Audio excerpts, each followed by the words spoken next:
राम राम जी। आपको मैंने बताया था, एक वीडियो दी थी आपको, जिसमें मैंने आपको कंप्लीटली ये बताया था कि काल सर्प है नहीं है, क्या नहीं है।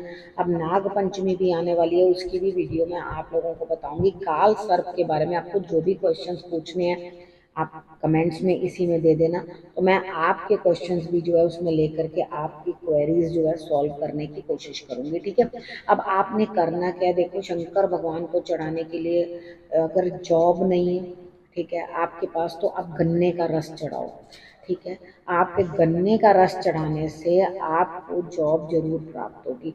धन की कमी है, आपको ऐसा लग रहा है मैं जो अर्न कर रहा हूँ या जो मेरी अर्निंग है या जितना धन मेरे पास आ रहा है वो पर्याप्त नहीं है, तो कोई दिक्कत नहीं है। अनार जो है, अनार आप भोलेनाथ को चढ़ाओ, तो आपकी वो मुराद भी जो है पूरी हो जाएगी। आप अनार का रस भी निकाल सकते हो और अनार साबुत। अब उसके बाद राहु बड़ी दिक्कत कर रहा है, राहु बहुत परेशानी दे रहा है। आपने थोड़ा सा दूध ले लेना है, वो मैं हर बार आप लोगों को बताती हूँ, दूध वेस्ट नहीं करना, दूध वेस्ट नहीं करना, किसी ज़रूरतमंद को दे दो, लेकिन इतना सा चढ़ाना है। ठीक है।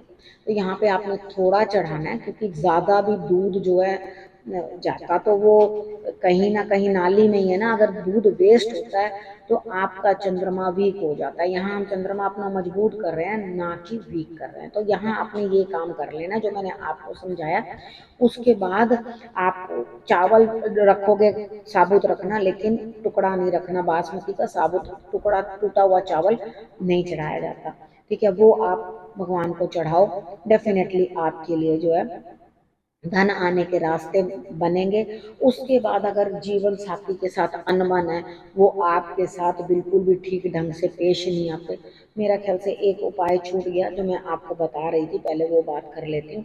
तो यहाँ राहु अगर आपको डिस्टर्ब कर रहा है, तो मैंने आपको बताया था कि आपको जल, थोड़ा सा दूध और उसमें काले तिल मिला के जो है अपने शंकर भगवान को अर्पण कर देना है। ठीक है। उसके बाद आपके साथ जीवन साथी के साथ क्लेश है, लड़ाई है, आपको लग रहा है ऐसा हमारी आपस में नहीं बन रही, तो आप मौली लेके जाना, मौली ले जाके, या विवाह में अड़चन है, ठीक है, दोनों ही स्थितियों में आप ये वाला उपाय कर सकते हो। मौली ले जानी है और साथ जो है आपने बार छोड़कर और मतलब लपेट कर मौली दोनों को, माँ पार्वती को भी और शंकर भगवान को भी, और उसके बाद गिठान नहीं लगानी, वहीं पर आपने जो है उसको छोड़ देना है। ये नहीं कि उस धागे को गिठान लगाने लग जाओ कि हम गठबंधन कर देते हैं, वो नहीं करना।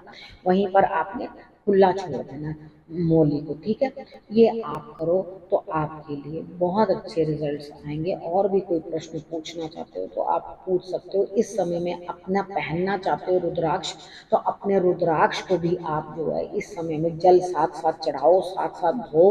उतने दिन जब तक कि आखिरी व्रत नहीं होता, आप उसको जो है जल में साथ साथ शंकर भगवान के ऊपर, शिवलिंग आपके घर में है उसके ऊपर रख के छोड़ो। देखो, अब शिवलिंग हमें कितना बड़ा बनाना है, कितना नहीं, क्या घर में रख सकते हैं, बहुत सारे आपके क्वेश्चंस होते हैं। तो ये अंगूठा जो होता है, इसके साइज तक हम शंकर भगवान का जो शिवलिंग है वो रख सकते हैं। ठीक है। घर पे रख सकते हैं, लेकिन उसके साथ आपको परिवार भी रखना चाहिए। माँ पार्वती आप छोटे छोटे से वो भी ले लो, तो सब परिवार लो तो ज़्यादा बेहतर रहता है। ठीक है। तो आप अब उसके बाद दूर्बा चढ़ाओ।